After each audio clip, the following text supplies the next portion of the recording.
Hello అండి. Welcome to old stories channel.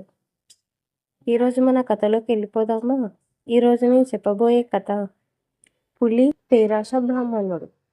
ఒక ముసలి పులి స్నానం చేసి ఒక చేతిలో దర్భను, మరో చేతిలో బంగారు కంకణం చేతిలో పట్టుకొని ఏటిగట్టుపైన కూర్చుంది.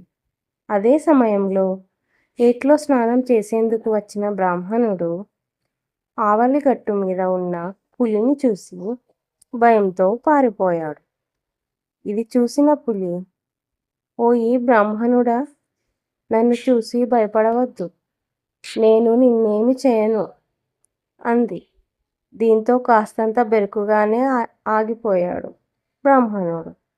ఇంకా అతడికి భయం పోలేదని గ్రహించిన పులి, ఇదిగో బంగారు కంకణం తీసుకొని నీ దరిద్రాన్ని పోగొట్టుకో అంటూ నమ్మబలికింది.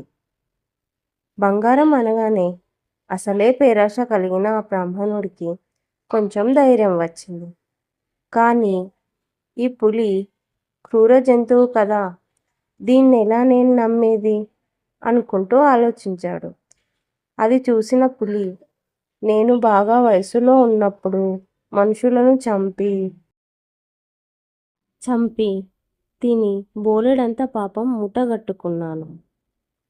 ఇక మీదటైనా అలాంటి పనులు మానుకోవాలని అనుకుంటున్నాను అని చెప్పింది.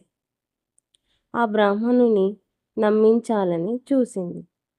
అయినా కూడా ఆ బ్రాహ్మణుడు తన దగ్గరకు రాకపోవడంతో, నేను పాపపు పనులు చేసినప్పుడు ఒక పుణ్యాత్ముడు నా మీద దయతలిచి ఇకపై ఎప్పుడు పశువులను మనుషులను చంపకుండా ఉండి సత్కార్యములు చేశావంటే కాస్తంత పుణ్యమైనా దక్కుతుందని హితబోధ చేశాడు అని చెప్పింది పులి.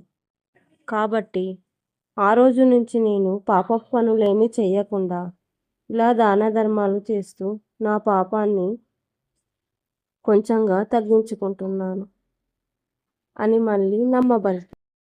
ఆ పులి మాటలకు పూర్తిగా లోబడిపోయిన బ్రాహ్మణుడు బంగారం పైన ఆశతో ఏటి అవతలి ఒడ్డున వైపుకు ఉన్న పులి వద్దకు వెళ్లేందుకు ప్రయత్నించి బురదలో దిగబడిపోయాడు.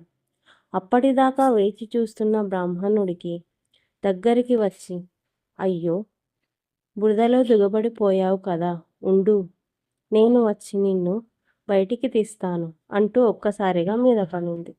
అసలే ఆకలితో ఉన్న పులి ఆ పేరాశ బ్రాహ్మణుడిని సుష్టుగా భోంచేసింది. కాబట్టి ఈ కథ ద్వారా మీరు తెలుసుకున్న నీతి ఏమిటంటే, పేరాశ ఎప్పటికీ మంచిది కాదు.